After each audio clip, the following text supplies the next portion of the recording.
राधे दोस्तों, आइए हमारे चैनल अलौकिक श्रद्धा में आपका स्वागत है। आज हम इस वीडियो में बैसाख माह महत्तम कथा अध्याय 5 सुनेंगे। तो आइए शुरू करते हैं। कल हमने सुना कि पांचों प्रेतों ने मुनि शर्मा जी से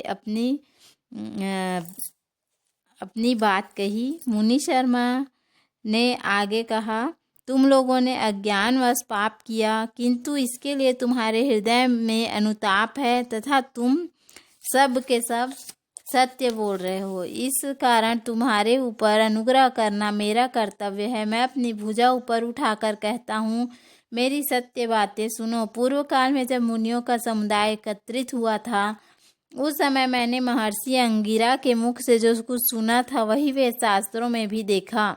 वह सबके लिए विश्वास करने योग्य है। मेरी आराधना से संतुष्ट हुए स्वयं भगवान विष्णु ने भी पहले ऐसे ही बात बताई थी। वह इस प्रकार है, भोजन से बढ़कर कोई दूसरा तृप्ति का साधन नहीं है।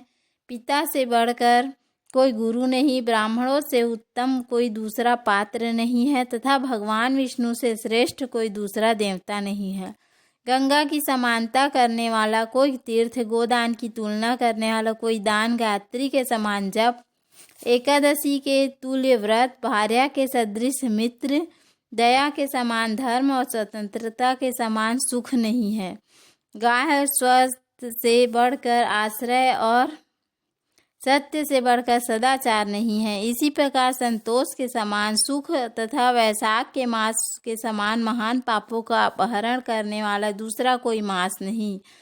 वैशाख मास भगवान मधुसूदन को बहुत ही प्रिय है। गंगा आदि तीर्थों में तो वैशाख स्नान का सुयोग अत्यंत दुर्लभ है। उस समय गंगा, यमुना तथा नर्मदा की प्राप्ति कठिन होती है। जो शुद्ध हृदय वाला मनुष्य भगवान के भजन में तत्पर हो, पूरे वैशाख भर प्रातः काल गंगा स्नान करता है, वह सब पापों से मुक्त होकर परम गति को प्राप्त होता है। इसलिए पुण्य के सारभूत इस वैशाख मास में तुम सभी पातक मेरे साथ नर्मदा तट पर चलो और उसमें गोते लगाओ। नर्मदा के जल का मुनि लोग भी सेवन करते हैं। समस्त पापों के भय का नाश करने वाला है।